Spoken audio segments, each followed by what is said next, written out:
Good morning everyone. एकदम आवाज नहीं आ रही है। सुबह की क्लास में बिल्कुल बस आके बैठ जाते यही बहुत है।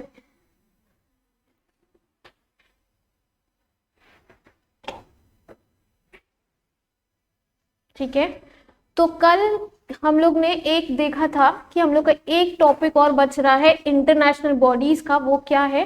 क्वाड ग्रुप है। क्वाड ग्रुप के फुल फॉर्म की कल बहुत डिस्कशन हुआ था, कतर तक सब पहुंच चुके थे।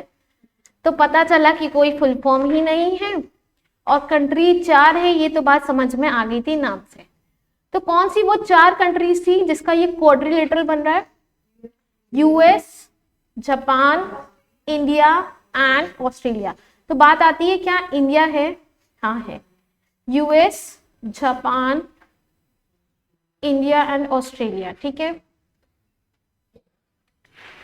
इसमें एक बड़ा नाम नहीं है, वो है नहीं है, वो है। अब पाकिस्तान से आगे बढ़ना प्लीज, बड़ा नाम की बात हो रही है। चाइना। चाइना इस ग्रुप से बहुत परेशान रहता है एंड ये अक्सर इस ग्रुप को एंटी चाइना बोलता है ना। जो पहले स्टूडेंट्स है वो जानते हैं कि इस ग्रुप को वो एंटी चाइना बोलता है। देखो, कुछ चीजें ऑन पेपर वो जस्टिफाई नहीं कर सकते और ऐसा कोई ग्रुप फॉर्म करना भी गलत है। बट एक चीज तो है कि जो ये पैसिफिक ओशन वाला जो एरिया होता है, तो चाइना उसमें साउथ चाइना की तरफ से वो थोड़ा डोमिनेट करता है। उस तरफ से जो फ्री ट्रेड पॉसिबल नहीं हो पाता है, चाइना उसमें बहुत ज्यादा अपना डोमिनेशन रखता है। ये देखते हुए ये 4 बड़ी कंट्रीज उस पैसिफिक ओशन में स्मूथ ट्रेड हो सके, इसके लिए ग्रुप बनाई। तो नाम क्या रखा? For concern of Pacific ocean trade. और दिक्कत किससे है? वो खुल के नहीं बोल सकते, बट हाँ पैसिफिक ओशन में ट्रेड के लिए बना। तो डोमिनेंट किसका था? चाइना का था। और चाइना यही तो इल्जाम लगाता है कि ये ग्रुप ही एंटी चाइना है। एंटी वर्ड का मतलब क्या चीज? अरे गलत होगा या सही होगा? बस ज्यादा सादा। एंटी का मतलब कोई चीज उसके अगेंस्ट होना, अपोजिट होना, अगेंस्ट होना, अपोजिट होना। और इस वजह से चाइना अक्सर इसमें बहुत ज्यादा अपोज करता है इस ग्रुप को। यहाँ पे सिर्फ हेडिंग से ही आपको क्लियर हो जाएगा कि क्या क्या बात चाइना क्वाड ग्रुप डिस्कस करता है। What are the topics that have been discussed by Quad group. पर उससे पहले हम लोग 2022 की समिट के बारे में लिखेंगे कि 2022 की समिट कहाँ हुई थी। इट वॉज इन, पुराने नोट्स कहाँ गए जो अभी 1 मंथ पहले पढ़े हैं सबने? Tokyo, Japan. Tokyo, Japan. Next 2023 वाला कहाँ होने वाला है? इट इज इन, सब ब्लैंक है, कुछ तो दिख ही नहीं, चेहरे पहचान में आ जाते हैं कि ये पुराने बैच के स्टूडेंट्स थे। ऑस्ट्रेलिया। ठीक है, अब बात रही थीम की, तो व्हाट वाज द थीम? तो थीम नोट करेंगे क्योंकि पिछली बार नोट नहीं हो पाया था, थोड़ी बड़ी सी थीम है इसकी।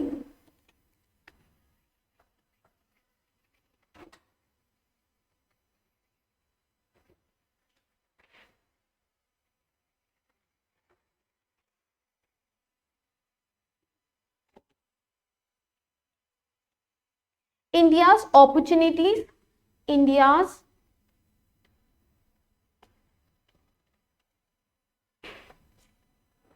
opportunities, collaborations,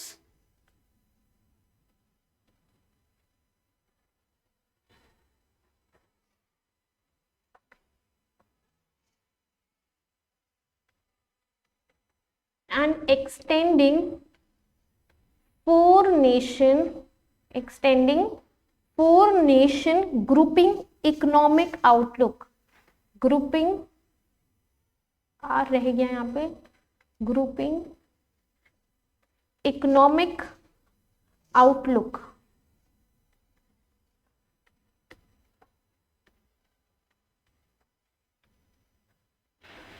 देखो, कुछ ग्रुप ना कल्चरल ट्रेड को प्रमोट करने के लिए होता है, कल्चरल चीजों को, टूरिज्म को।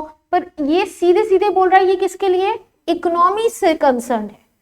पूरा याद करने की बिल्कुल जरूरत है नहीं, ऑब्जेक्टिव बेस्ड एग्जाम है, उसको देखो। देखो ये वर्ड याद रखो, 4 नेशन। कोई ऐसे ग्रुप की बात हो रही है यहाँ पे जिसमें 4 नेशन है, और कोई ग्रुप है जिसमें 4 नेशन है। सार्क पढ़ा है, आसियान पढ़ा है, IMF पढ़ा है, बिम्स्टेक पढ़ा है, SCO पढ़ा है, G20, G7, कहीं भी 4 ग्रुप आए, ब्रिक्स में भी 5 थे। तो याद रखना क्वाड ऐसा ग्रुप था जिसमें 4 थे, और यहाँ पे भी बार बार 4 नेशन वर्ड आ गया, तो मतलब ये थीम किसकी है? क्वाड की। पूरी थीम याद करने की आपको जरूरत ही नहीं है। इसका ये मतलब नहीं है कि तुम लोग सिर्फ 4 थीम लिख दोगे, सॉरी 4 नेशन लिख दोगे और बोल दोगे थीम यही थी। शॉर्टकट को इतना भी शॉर्टकट नहीं बनाना है कि एग्जाम में समझ में नहीं आए कि था क्या। Done. India's opportunity is collaboration and extending 4 nation groupings economic outlook, ये इसकी थीम थी। नेक्स्ट 2023 में ऑस्ट्रेलिया में हेल्ड होने वाला है। होस्ट है क्वाड ग्रुप के। ठीक, मेंबर्स आप लिख लेंगे, यहाँ पे मेंबर्स लिख दिए थे, हट गया है। Japan, Australia, US and Australia, India. ठीक है, ये जो टॉपिक्स दिए हैं ये बोल रहा है ये क्वाड कंट्रीज कोविड और ग्लोबल हेल्थ को लेकर कंसर्न रहेगी, इंफ्रास्ट्रक्चर डेवलपमेंट को लेकर, क्लाइमेट को लेकर। तो ये पूरा थ्योरेटिकल चीजें हैं कि किस किस चीजों पे क्वाड वर्क करेगा। तो वैक्सीन पे वर्क करता है क्वाड, कोविड वैक्सीन पे, हेल्थ सेक्टर पे, उसके अलावा स्पेस टेक्नोलॉजीज पे वर्क करता है, साथ में इकोनॉमीज को तो प्रमोट करता है, ये ट्रेड इज ऑलवेज कंसर्न। ठीक है, एक चीज और मैंने बताई थी, किसी को याद है? कुछ स्कॉलरशिप से रिलेटेड था, कुछ भी 100 स्टूडेंट्स से रिलेटेड कुछ बताया था क्वाड ग्रुप में, 100 स्टूडेंट्स से रिलेटेड, नहीं याद है? पढ़े हैं कहाँ? अच्छा, जो नहीं पढ़े हैं, जो पढ़े हैं उनके चेहरे पता है, उन्हीं से पूछा जा रहा है। ये जस्ट पहले वाले बैच में भी लास्ट में कुछ बच्चे ज्वाइन किए थे, और कहीं ना कहीं वो सोचते थे चलो अपना वाला आएगा ना तब ध्यान से पढ़ लेंगे, अभी सिर्फ बैठ के सुन लेते हैं, है ना? नहीं। तो क्वाड ग्रुप एक्चुअली में करता क्या है? अब जो स्टूडेंट सारे हैं सब ध्यान से सुनेंगे। क्वाड ग्रुप में क्या है कि जो 4 कंट्रीज है वो लोग क्या करते हैं, US के कुछ बड़ी डिग्रीज के लिए 100 स्टूडेंट्स को स्कॉलरशिप देके वहां भेजती है। तो आप YouTube पे व्लॉग्स देखते हैं, कभी कुछ आता है कि कोरिया व्लॉग्स, कि स्टूडेंट ऑफ कोरिया अपना पूरा दिखाता है कि हम यूनिवर्सिटी जा रहे हैं, कोई और US व्लॉग्स डाल देता है। तो जो वो बाहर पढ़ने जाते हैं तो कुछ तो अपनी अर्निंग से जाते हैं, मतलब उनके पेरेंट्स भेजते हैं, और कुछ गवर्नमेंट की स्कॉलरशिप से भी जाते हैं। तो गवर्नमेंट क्या करती है, इसके लिए एप्लीकेशंस मंगवाती है कि किसको किसको जाने में इंटरेस्टेड है, तो उनका मेरिट देखती है, उनकी परफॉर्मेंस देखती है, उनमें से सिलेक्शन होता है और फिर वो भेजते हैं। तो क्वाड की 4 कंट्रीज के लिए ये चीजें होती है। अब कौन कौन एप्लीकेशन डालने जा रहा है? कितने लोग बाहर जाके सच में पढ़ना चाह रहे हैं? कोरिया? क्यों ऐसा, कोरिया क्या है?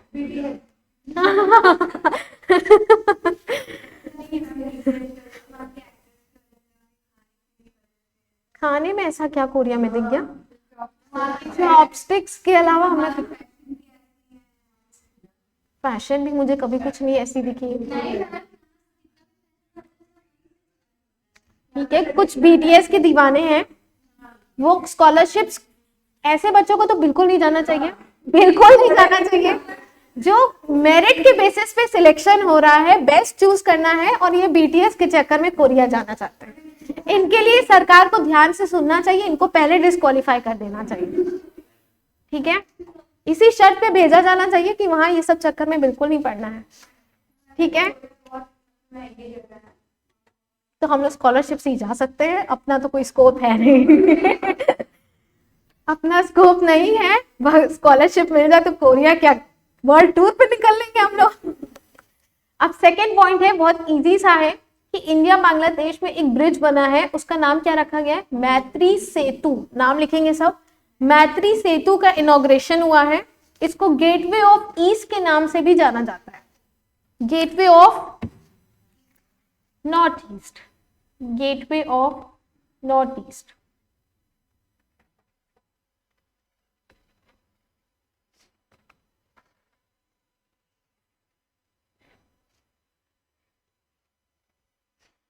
यहाँ पे एक वर्ड यूज हो रहा है बार बार, डबल इंजन गवर्नमेंट।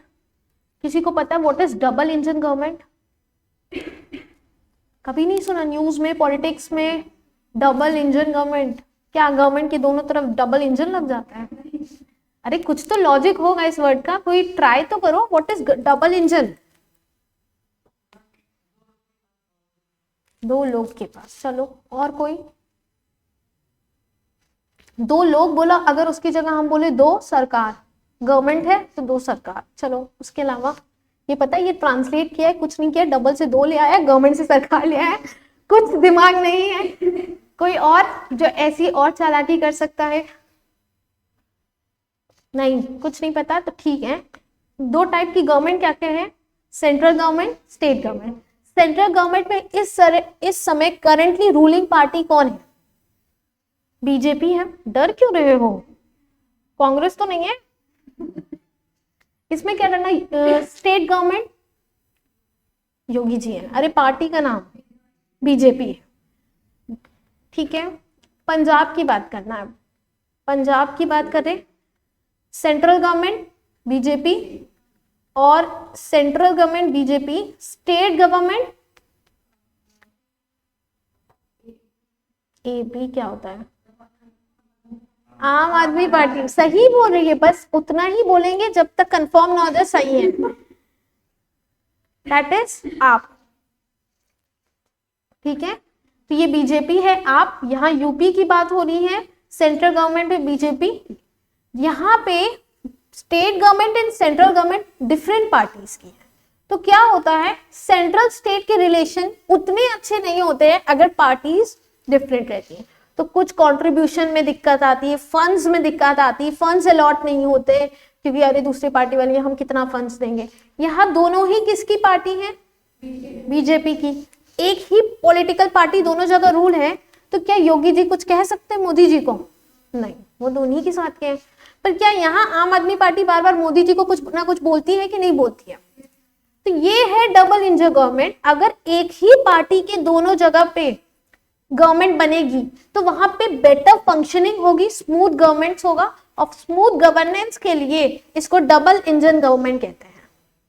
जब यूपी इलेक्शन में था तब ये वर्ड बहुत ज्यादा यूज होता था कि डबल इंजन की सरकार बनेगी। ये visit to Bangladesh 27 March 2021 not relevant for exam, ठीक है। आगे बढ़ते हैं, आर्ट एंड कल्चर। थोड़ा जल्दी बढ़ेंगे क्योंकि आज हम लोग को फर्स्ट के साथ साथ सेकेंड चैप्टर भी खत्म करना ही है। सेकेंड चैप्टर में भी बिल्कुल दम नहीं है जितना फर्स्ट में था। अब बात करते हैं स्टैचू ऑफ इक्वालिटी की। दो बड़ी स्टैचूज इंडिया में रिसेंटली बनी है, दोनों का नाम, उसमें से एक तो स्टैचू ऑफ इक्वालिटी हो गई और दूसरी स्टैचू ऑफ यूनिटी। बहुत धीरे से आंसर आता है, क्यों? कॉन्फिडेंस नहीं है, सही हुआ तो ठीक है। स्टैचू ऑफ यूनिटी किसकी बनी हुई है? It is Statue of Unity Sardar Vallabh Bhai Patel. And Statue of Equality किसकी बनी हुई है? यहां लिखा भी है,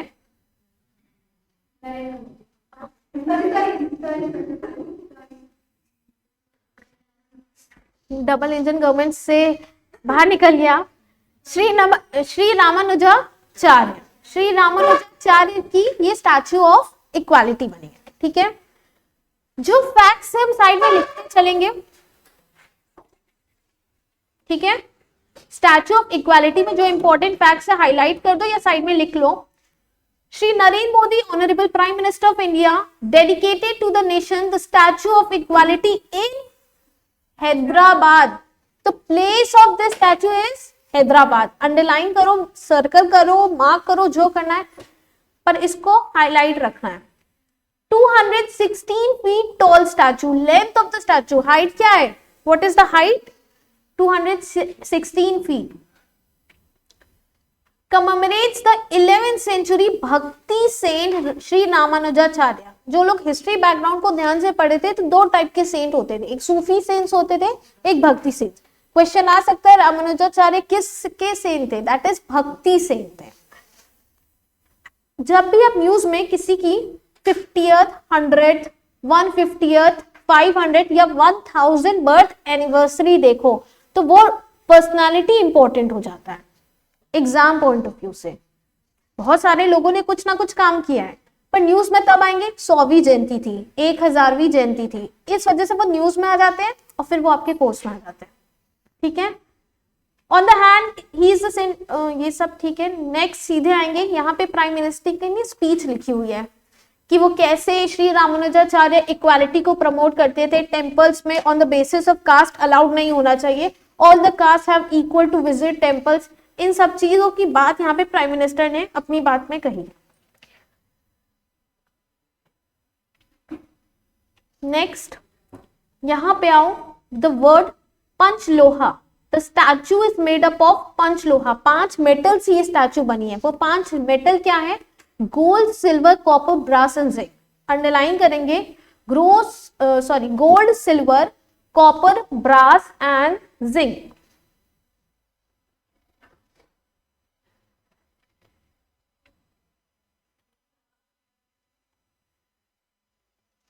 देखो अब ये स्टैचू जहां ये बनी है 216 फीट की, वो किसी एक बेस पे बनी है, वो ग्राउंड से नहीं बनी है, वो बेस से बनी है। वो बेस भी 54 फीट का है। ठीक है, वो बेस भी 54 फीट का है। उसका नाम क्या है? भद्र वेदी।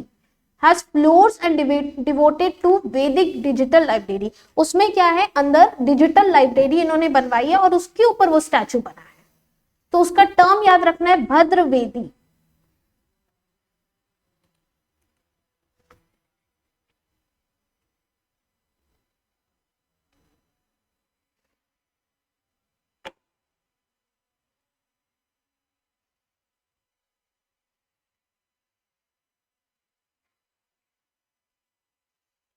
Done.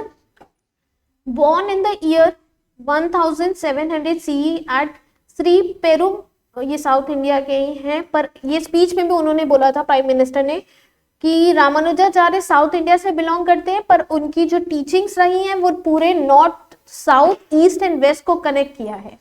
Ramanujacharya is reverted as a worldwide as a Vedic philosopher, social reformer and one of the most important exponents of Shri Vaishnava tradition. फिर पूरा टिपिकल थ्योरी दिया हुआ है उनके बारे में, जो फैक्ट्स हम सिर्फ उसी को पढ़ते हुए चलेंगे। ये उनकी कुछ टीचिंग्स है। Shed your ego, serve society, nobody is infallible, do not humiliate, what is supreme importance is purity of mind and deed. अब यहाँ पे सीधे आएंगे, इन्होंने 9 स्क्रिप्चर्स लिखे हैं, उसका नाम है नवरत्न। 9 स्क्रिप्चर्स, उसका नाम है नव। बस ये अंडरलाइन करो। And we have done with this. क्या क्या पढ़ा इसमें? एक स्टैचू ऑफ इक्वालिटी इसलिए बोलते हैं इनको क्योंकि ये बेसिकली इक्वालिटी, जो बेसिस ऑफ कास्ट पे डिवीजन हुआ है, लाइक 4 कास्ट पे डिवीजन हुआ है, उसमें बहुत जो 4th या 3rd कास्ट है उसमें वो लोग टेम्पल्स में भी अलाउ नहीं करते थे। तो उस चीज के लिए इन्होंने काफी लड़ाई की थी और कहा था on the basis of caste हम टेम्पल्स विजिट नहीं करते हैं, सबको अलाउड होना चाहिए। इसीलिए इनका नाम स्टैचू ऑफ इक्वालिटी रखा गया। हाइट कितनी है? 216 फीट। 5 पंच लोहा से बनी है। वो क्या है? 5 metals, gold, silver, brass, copper and zinc. उसके अलावा और क्या पड़ा है? वो भद्र वेदी जो 54 फीट की बिल्डिंग है उसके ऊपर वो बना हुआ है। वो एक डिजिटल लाइब्रेरी है। और नवरत्न के बारे में पढ़ा। ठीक है, next, Hoysala temples in the inscription of world heritage list. World heritage list क्या होती है कि जब यूनेस्को ना कुछ आर्किटेक्चर्स को प्रोटेक्शन देता है, जैसे हमारे यहाँ अजंता केव, सांची स्तूप, ताजमहल, ये सब जितने हैं ये यूनेस्को की लिस्ट में है कि इसको यूनेस्को प्रोटेक्शन देता है, वर्ल्ड हेरिटेज लिस्ट में आते हैं। तो अभी रिसेंटली एक होयसाला टेम्पल को भी शामिल किया गया है। इंडिया से टोटल 40 के आसपास हैं जो वर्ल्ड हेरिटेज लिस्ट में शामिल हैं। तो उसमें जो होयसाला टेम्पल्स हैं वो रिसेंटली एडेड है। चीजें सबको समझ में आ रही है कि ये कुछ लिस्ट बनाते हैं कि हम हर कंट्री के जो बहुत हिस्टोरिकल इंपॉर्टेंस रखने वाले आर्किटेक्चर है उनको डिस्ट्रॉय होने नहीं देंगे और उसकी प्रोटेक्शन की जिम्मेदारी ये ले लेते हैं और उसके बाद उसको सेफ्टी प्रोवाइड करते हैं। तो इंडिया में 40 है टोटल, जिसमें से रिसेंटली एडेड है होयसाला टेम्पल्स। क्वेश्चन ये नहीं आता, क्वेश्चन आता है होयसाला टेम्पल्स किस डायनेस्टी से थे। तो होयसाला डायनेस्टी से थे, वो आज का कौन सा करंट स्टेट ऑफ इंडिया है? इट इज कर्नाटका, कर्नाटका का है। The Hoysala empire ruled most of what is now Karnataka.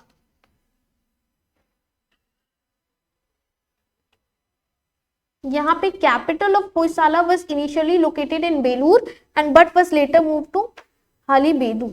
ये पुराने उस टाइम के ही नाम है, कर्नाटका में प्लेस है। अब जिसको लग रहा है वो इधर पीछे एकदम लास्ट में चैप्टर एंड में क्वेश्चन में ये वाला क्वेश्चन पढ़ो। Read this question.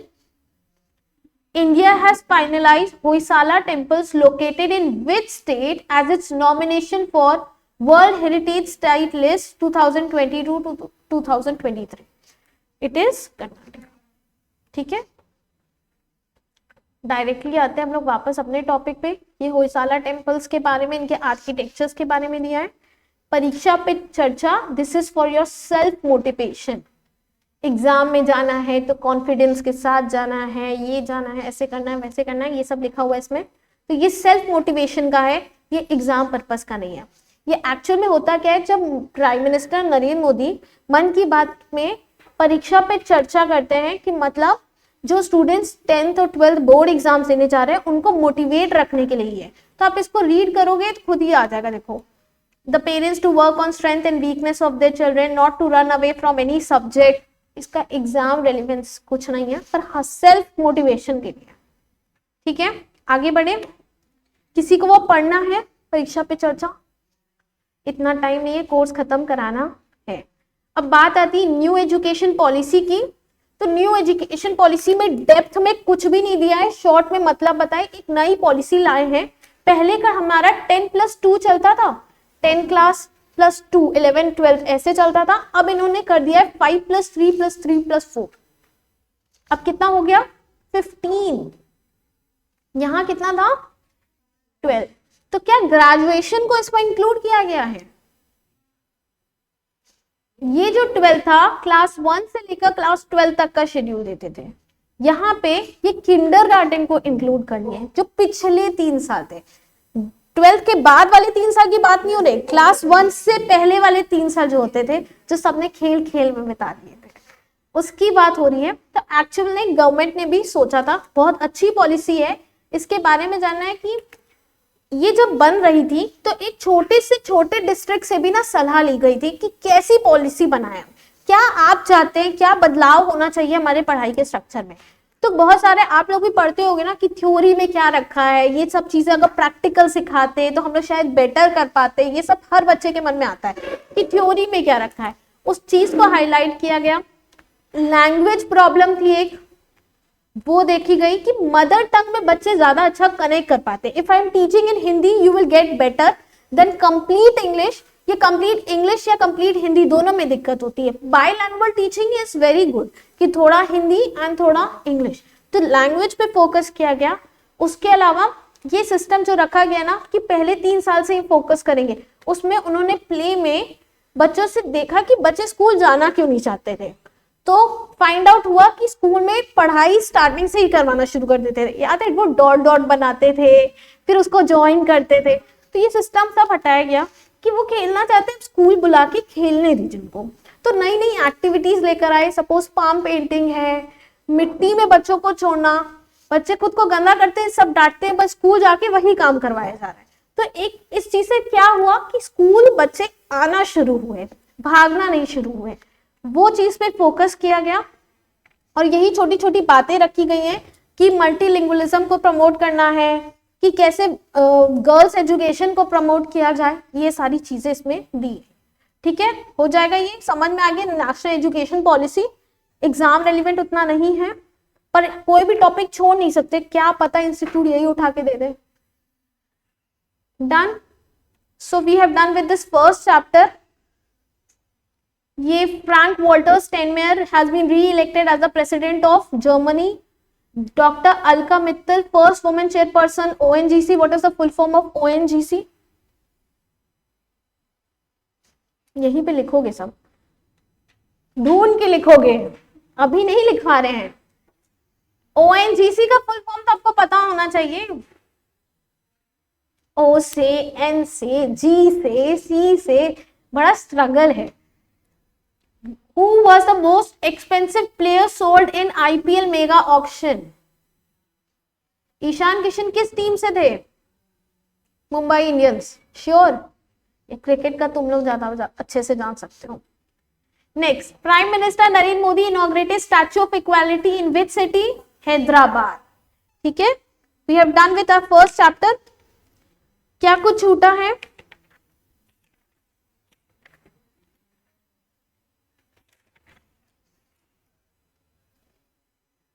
नहीं, कुछ नहीं छूटा है।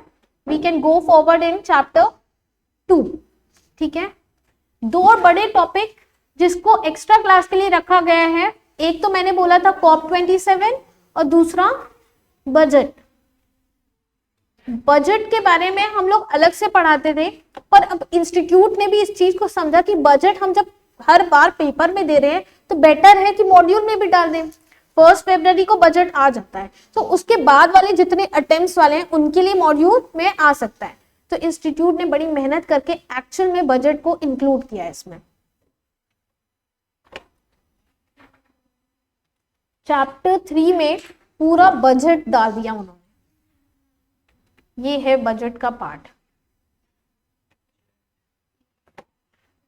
गवर्नमेंट इनिशिएटिव, की highlights of union budget.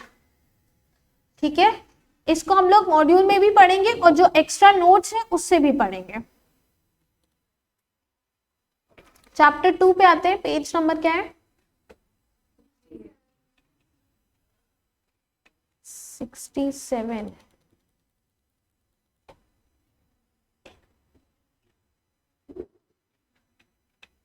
Okay, बहुत छोटा टॉपिक है, हार्डली 5 to 10 मिनट्स, क्योंकि आरबीआई सेबी आपने ऑलरेडी डिटेल में पढ़ रखा है, उसी को दोबारा से इस चैप्टर में भी डाल दिया है। That is financial affairs. Reserve bank of India established in 1935। Office कहां से कहां शिफ्ट हुआ? कैलकाटा टू बॉम्बे। यही चीज उठा के लिखी है, established in Calcutta but shifted in Mumbai. Main functions पे आते हैं, इसको अंडरलाइन करो। मॉनेटरी अथॉरिटी है, regulator and supervisor of financial system, manager of foreign exchange, issuer of currency, development role, regulator and supervisor of payment settlement system. अब एक option उठा के देगा और सीधे पूछेगा कि ये किसके फंक्शंस हैं। अभी आप बता पा रहे हैं, जब ऑप्शन में आरबीआई के साथ जब सेबी भी आ जाता है ना, तब आप कंफ्यूज हो जाओगे। करेंसी वाला तो पक्का है, सेबी करता है। अगर हम ऑप्शन में फेमा डाल दें, फेमा क्या होता है? Foreign exchange management act, foreign exchange, और हम यहाँ पे मैनेजर ऑफ फॉरेन एक्सचेंज भी दे, तो कितने बच्चे गलती कर सकते हैं फेमा में। ओवरऑल अथॉरिटी किसके पास है? आरबीआई के पास है। तो ये फंक्शंस आपको जरूर रीड करना है, याद नहीं करना है क्योंकि सब्जेक्टिव एग्जाम नहीं है, रीड करना है कि कहीं ना कहीं दिमाग में रहे कि ये ऑप्शंस आरबीआई वाले हैं। डन, एक बार रीड करेंगे। Monetary authority formulates, implements and monitors the monetary policy. Objective, maintaining price stability. Underline the word maintaining price stability while keeping in mind the objective growth.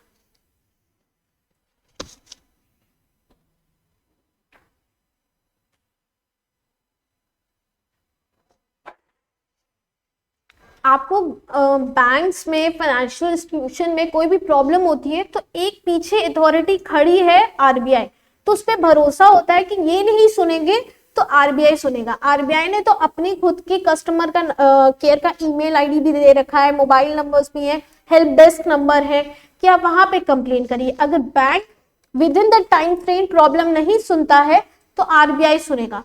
जब ये चीजें आ जाती हैं और एकदम टीवी पे बहुत इजीली ये एडवर्टाइजमेंट्स दिखाए जाते हैं, केबीसी प्रोग्राम में तो हर बार ये बोलते हैं अमिताभ बच्चन कि जो भी दिक्कत हो आप आरबीआई को कंप्लेन करिए, तो उससे एक चीज होती है, क्या होता है? Maintains public confidence in the system. आपको पता है कि गलत तरीके से पैसा डेबिट हुआ है या कोई पैसा निकाला है तो पीछे है आरबीआई खड़ा और वो आपको सपोर्ट करेगा ही करेगा। बस आपकी जिम्मेदारी है कि बैंक को इन्फॉर्म करिए, जितना जल्दी हो सके बैंक को इन्फॉर्म करिए। It acts as a protect depositor interest and provide cost-effective banking services. Prescribes broad parameter in banking operation within the country and banking financials. कुछ खास नहीं था, public confidence word underline होना है और maintaining price stability. Next, manages FEMA Act 1999. आ गया ये word. FEMA को भी कौन मैनेज कर रहा है? RBI. To facilitate external trade and payment and promote orderly development and maintain the foreign exchange market in India. Issuer of currency, ये तो है, issues and exchange or destroy currency and coins not fit for circulations. Destroy कैसे करता है? Issue currency का होता है, destroy of currency. Yes correct. 8 नवंबर को अभी जो हुई थी नोटबंदी, demonetisation, demonetisation is a destroy currency हुई थी। 2 करेंसी की वैल्यू बिल्कुल खत्म, लीगल टेंडर नहीं रहा। तो वो कौन से थे? 500, 1000। अभी एक केस स्टडी आया उस पर 2 दिन पहले न्यूज़पेपर में निकला था कि सुप्रीम कोर्ट ने आरबीआई से एक हेल्प के लिए कहा था। एक केस हुआ था कि एक लेडी है, वो उस टाइम पे कोमा में थी जब ये नोटबंदी हुई थी। गवर्नमेंट ने टाइम कितना दिया था? 31 दिसंबर तक का एक्सचेंज का टाइम दिया था ना, कि आप अपने नोट बैंक में जाके बदल सकते हैं। तो वो लेडी उस समय कोमा में थी और जब वो उठी तो उसने बताया नहीं था अपने बच्चों को कि यहाँ पैसे रखे, और उसके पास 500 1000 के कई नोट निकले थे। फिर उन्होंने केस किया था कि अगर कोई हेल्थ सीरियस जेन्युइन इश्यू के कारण नहीं बदल पाया और बाद में पता चला अच्छा हम जब उठे तो ये हो चुका था, तो उस केस में क्या कोई गवर्नमेंट, क्या कोई सरकार की कोई पॉलिसी रिस्पॉन्सिबिलिटी कुछ नहीं थी। तो सुप्रीम कोर्ट ने उस चीज को समझा और एक गाइडलाइन दी कि कुछ तो करना चाहिए जेन्युइन केसेस में। अभी तक हालांकि उन्होंने पैसे संभाल के रखे हैं, इस उम्मीद के साथ कि कभी वो, मैं जब ये न्यूज पढ़ रही थी एंड आई वाज थिंकिंग कि सच में अगर कैसा होता कि अगर कोई कोमा में है एंड उठता और पता चला कि 500 1000 के नोट बंद होते तो इंसान दोबारा कोमा में चला जाता। लिटरली वो सच में कहीं इससे अच्छा हम कोमा में ठीक थे। जब से उठे तब से टेंशन बढ़ चुकी है। ठीक है। Development role performs a wide range of promotional functions to support national objective, regulator and supervisor of payment settlement system, related functions कुछ ठीक नहीं, बस जितना एग्जाम ओरिएंटेड था वो करवा चुके हैं। अब सीधे आएंगे, डिजिटल रुपी इंट्रोड्यूस कर रहा है आरबीआई ने, ये चीज बजट में कहीं जब लोगों में क्रिप्टो करेंसी को लेकर क्रेज बढ़ता हुआ दिख रहा था तो गवर्नमेंट को पता था आगे चलकर ये फ्रॉड हो सकता है, क्योंकि क्रिप्टो करेंसी के पीछे कोई भी बैकअप नहीं था। उस चीज को देखते हुए गवर्नमेंट ने कहा हम अपनी खुद की डिजिटल रुपी लेकर आएंगे। तो वो अनाउंसमेंट है, ये बी अवेयर, इसका एक टर्म था ऑम्बुड्समैन। ऑम्बुड्समैन क्या करते हैं? ये एक रिपोर्ट लाते हैं कि कहाँ सबसे ज्यादा बैंकिंग फ्रॉड्स देखे गए हैं। मतलब बैंक के नाम पे कोई कॉल आया ओटीपी के लिए और आपने दे दिया, आपका पैसे डिडक्ट हो गया, ऐसे फ्रॉड सबसे ज्यादा कहाँ हो रहे हैं और किस कारण से हो रहे हैं। लाइक एक अवेयरनेस एक कारण होती है, उसके अलावा और क्या रीजन था? क्या सचमुच बैंक से कुछ कॉल्स आते हैं बैंक के नाम पे और लोग कंफ्यूज हो जाते हैं कि एक्चुअल कॉल है कि ये फेक कॉल है। ऐसे केसेस में क्या करना चाहिए, उन सब के लिए लगता है be aware, a booklet on modus operandi of financial frauds. इसके लिए बुक आई है बी अवेयर। तो ऑम्बुड्समैन रिपोर्ट स्टेट वाइज लेकर आए थे कि कौन कौन सी प्लेसेस में सबसे ज्यादा फ्रॉड होते हैं।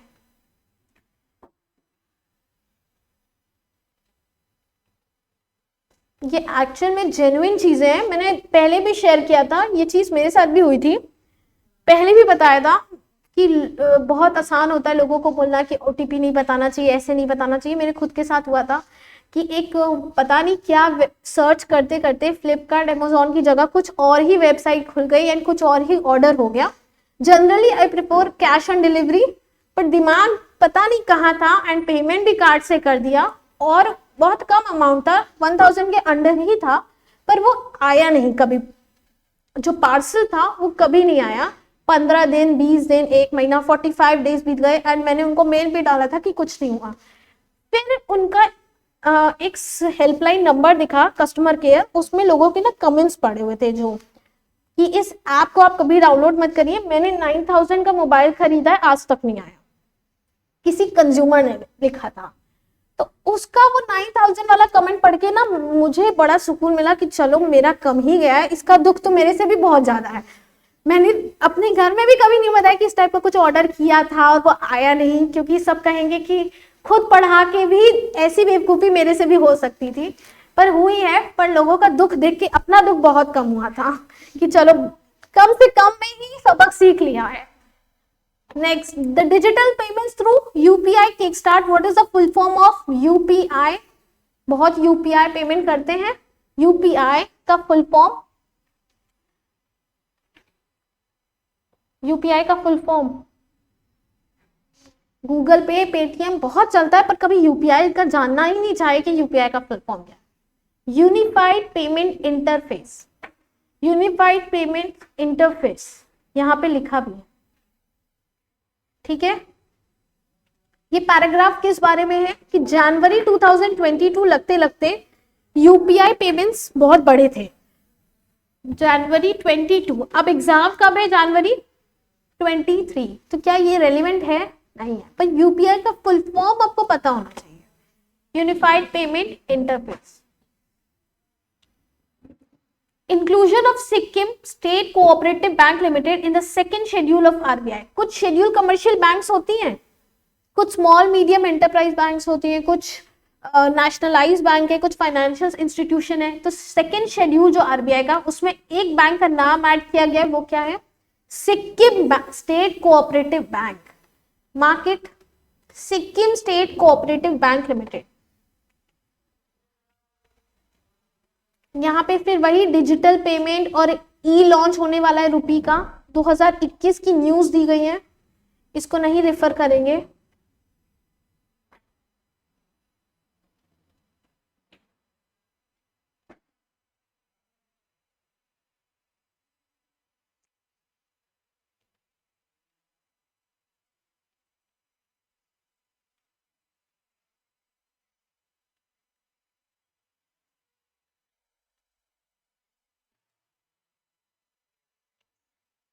यूनियन बजट की जब क्लास पढ़ेंगे तो इसमें वही चीज लिखी हुई है जो बजट में बताई गई है। आगे एक जगह मैंने दिखा दी है, चैप्टर 3 में भी बजट के बारे में है, सेकेंड चैप्टर में भी है, और हम लोग अलग से भी पढ़ेंगे।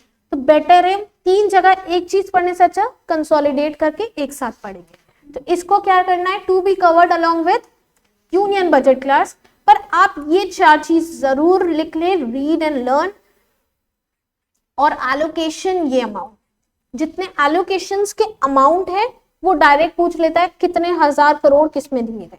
तो बाकी हम लोग डिटेल में एकदम पढ़ेंगे, पर अभी इसको बजट का एस्टिमेट कितना था, revise estimate, total expenditure estimated, और ये बार बार ये वर्ड एस्टिमेटेड आ रहा है, क्यों?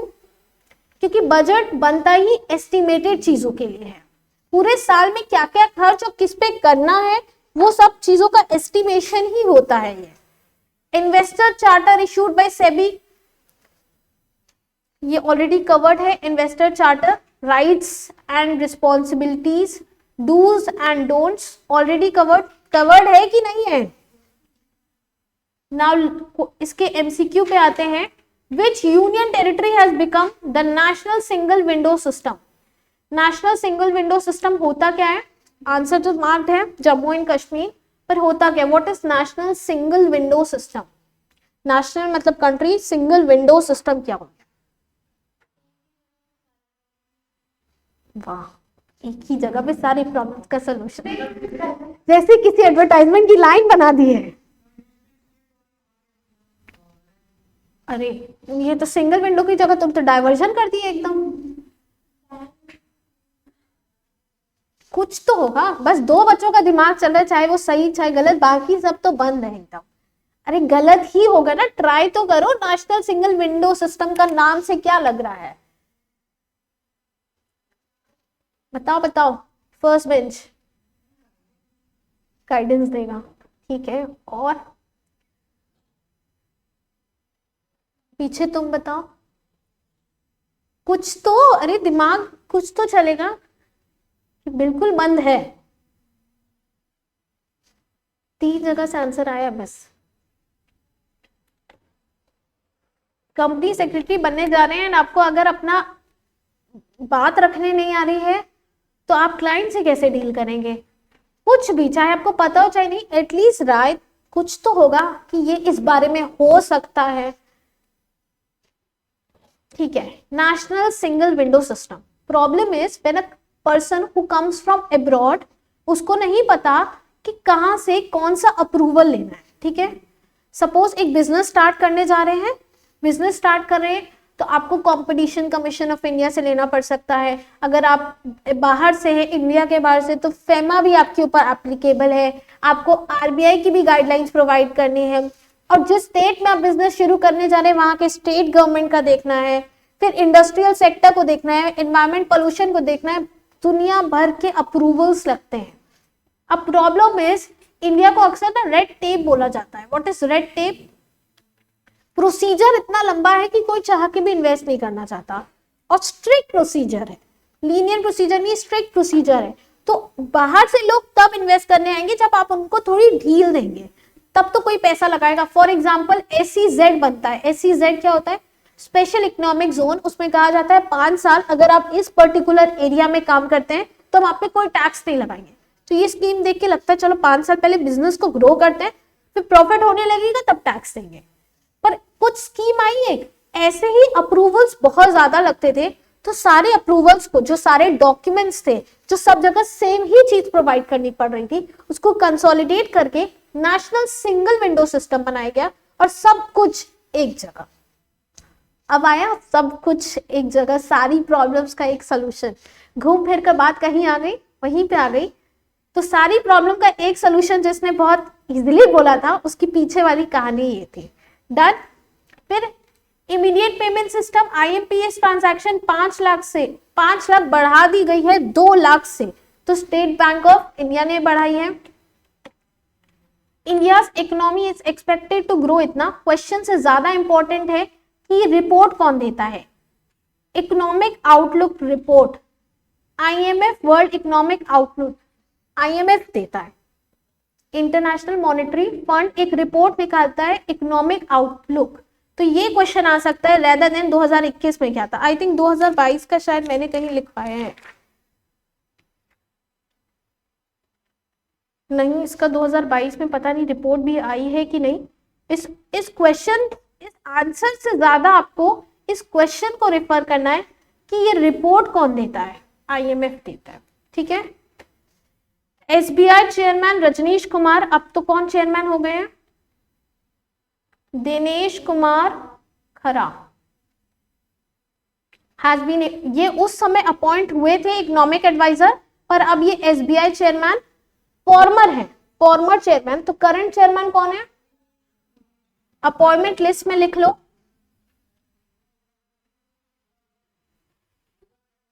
अच्छा, एक टॉपिक ऊपर रह गया है, एक तो ये सारथी एंड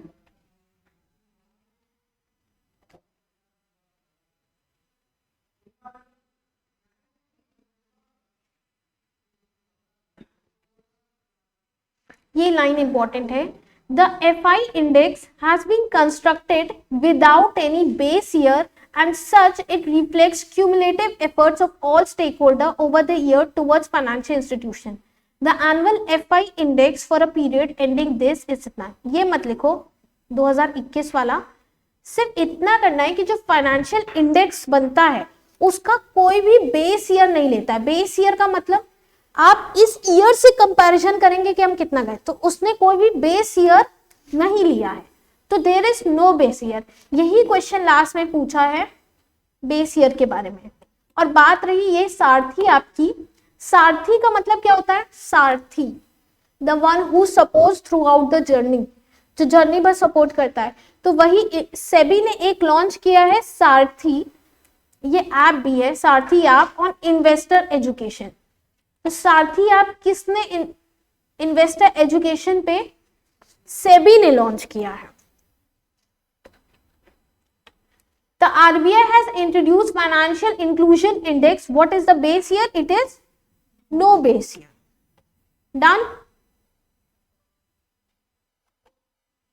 चैप्टर 2 में कितना टाइम लगा? हार्डली 20 मिनट्स में हम लोग को नहीं लगे, और चैप्टर 1 को कवर करने में मोर देन 3.5 क्लास लग गई थी।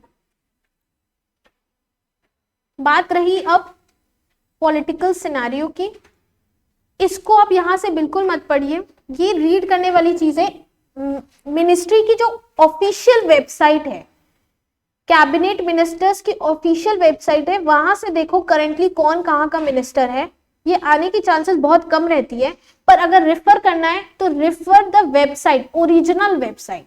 इसको कभी बुक में एक्चुअल में प्रिंट भी नहीं करना चाहिए, क्योंकि ये बहुत जल्दी जल्दी पोर्टफोलियो चेंज होते हैं। तो इसको वेबसाइट से ही देखना है कि कौन इस समय कहाँ का मिनिस्टर है। सिर्फ प्राइम मिनिस्टर ऑफ इंडिया की बात करें तो प्राइम मिनिस्टरशिप के साथ साथ वो ministry of personnel, public grievances और पेंशन के हैं, एटॉमिक एनर्जी के हैं, डिपार्टमेंट ऑफ स्पेस भी हैं, और बाकी बचे हुए जितने पोर्टफोलियो जो किसी भी मिनिस्टर को अलॉट नहीं हुए वो किसके पास चला जाता है? Prime minister. मोदी जी सब संभाल लेता है, तो वो है prime minister of India. Google पे डाल देना cabinet-ministry.gov.in करके आती है। आई थिंक इसमें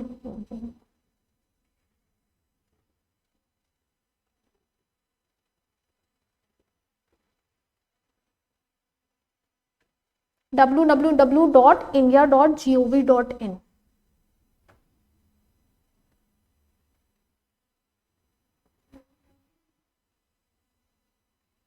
ठीक है, प्राइम मिनिस्टर का आपको देखना है। बाकी राजनाथ सिंह डिफेंस के हैं, ये अभी भी है, अमित शाह होम अफेयर्स, निर्मला सीतारमन, ये तो हर दिन आपको पता होना चाहिए, कॉर्पोरेट अफेयर्स। फाइनेंस के साथ साथ कंपनीज का काम, main ministry of corporate affairs का हेड कौन है? निर्मला सीतारमन। ठीक है, बहुत लंबी लिस्ट है, और ये इंडिपेंडेंट चार्ज अलग होते हैं, इनको नहीं देखना है, मेन कैबिनेट मिनिस्टर को पहले कंप्लीट करो। यूपी की स्टेट गवर्नर कौन है? Who is the state governor of UP? Shri Anandiben Patel. Gujarat की गवर्नर से शिफ्ट होके अभी इनको यहाँ पे शिफ्ट किया गया। ये लिस्ट देख रहे हैं आप, थर्ड चैप्टर में क्या दिया है?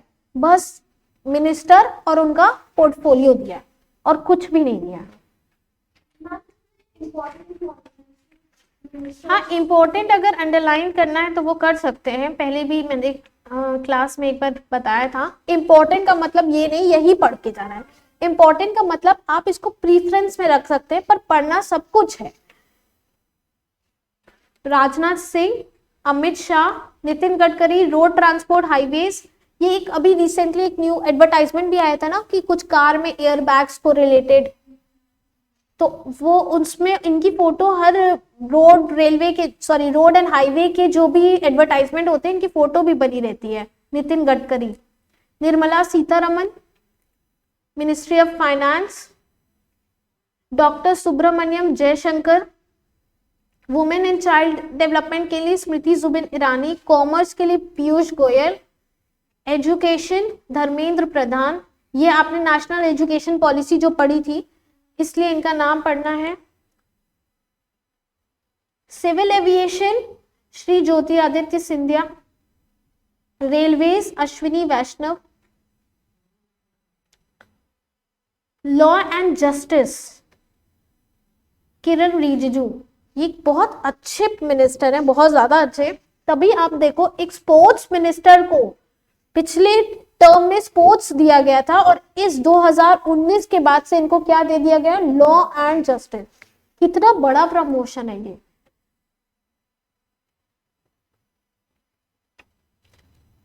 हेल्थ आप पढ़ सकते हो, मनसुख एल मांडवीय। ये कोविड के दौरान काफी एक्टिव दिख रहे थे। अनुराग सिंह ठाकुर, यूथ अफेयर्स, खेलो इंडिया वगैरह में ये पार्टिसिपेट करते रहते हैं। बस इतना बहुत है। फिर देखो इंपॉर्टेंट तो सभी है, सब मार्क करा देंगे तो कोई फायदा नहीं है, फिर से कॉपी पेस्ट हो गया। ठीक है,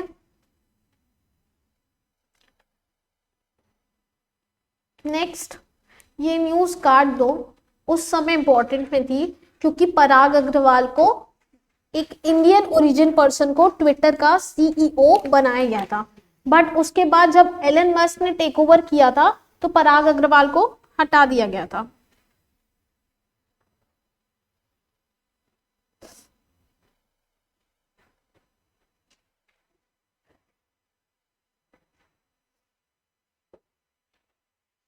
ठीक है, तो हाँ हम लोग कहाँ हैं, पराग अग्रवाल, इनके बारे में दिया है कि पराग अग्रवाल क्या रोल प्ले करते थे, पहले चीफ टेक्नोलॉजी ऑफिसर थे एंड दैट ऑल, उनके बारे में इसको छोड़ देना। Next, appointment of election commission, president of India appoint करते हैं, ये भी इंपॉर्टेंट है, और किसको अपॉइंट किया वो भी इंपॉर्टेंट है। Who appoints election commission of India? President of India appoints it.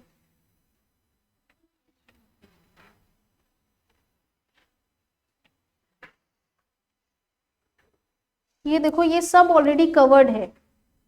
IBBI के चेयरपर्सन रवि मित्तल, सेबी के चेयरपर्सन मिस माधवी पुरी बुच, सब कवर्ड है अपॉइंटमेंट। अब फिर हाइलाइट्स ऑफ ये हम लोग कल स्टार्ट करेंगे, और बीच में जो छोटे छोटे अपॉइंटमेंट्स हैं उसमें कुछ चेंजेस हैं, उसको कल स्टार्ट करेंगे, ठीक है। बजट हम लोग अलग से ही पढ़ेंगे, इसमें नहीं पढ़ेंगे, तो कल हम लोग पहले कुछ एक केस लॉ सबसे इंपॉर्टेंट है, वो है भारत पे का केस लॉ और चैप्टर 4 वो पढ़ेंगे। मॉड्यूल खत्म होने के बाद फिर हम बजट पढ़ेंगे, और उसके बाद हम एक दो बची हुई चीजें जो छोटी छोटी है वो सब कवर करें, ठीक है। भारत पे की केस स्टडी एग्जाम रेलिवेंट उतना नहीं है, चाहने को वो पूछ भी सकते हैं, बट आप जब सीएस की जर्नी देखेंगे, एग्जीक्यूटिव प्लस प्रोफेशनल, प्रोफेशनल में तो 300 केस लॉस एक बुक में है, 300 केस लॉस एक book, MDCS multidisciplinary case study उसमें है, एग्जीक्यूटिव में पूरी बुक में छोटे छोटे कई केस लॉ। तो फिर आपको फाउंडेशन में ही स्टार्टिंग में ही एक या दो केस लॉ देकर आदत डलवाते हैं कि केस लॉ पढ़ना आना चाहिए, तो आप वो पढ़ेंगे तब जाके आप 300 तक पढ़ पाएंगे, ठीक है। तो कल हम लोग एक भारत पे का केस लॉ कंप्लीट करेंगे और फिर बजट देखेंगे, ओके। कोई क्वेरी, कोई क्वेश्चन? ई बुलेटिन बची है, वो हम लोग जो छोटे टॉपिक्स बचेंगे उन्हीं के साथ कवर कर लेंगे। नवंबर की इश्यू हो गई है, मैंने देखा था वेबसाइट पे, नवंबर की इश्यू हो गई है, दिसंबर की भी हो जाएगी। ये क्लास थोड़ा लास्ट में रखेंगे संडेज में, जिससे ये वाली भी अगर इश्यू होनी होगी तो तब तक वो भी कंप्लीट हो जाएगी। Done. So winding up for today, कल मिलते हैं नए केस लॉ के साथ, तब तक सब रिवाइज करेंगे, पढ़ते रहेंगे, टच नहीं छोड़ना है इसका।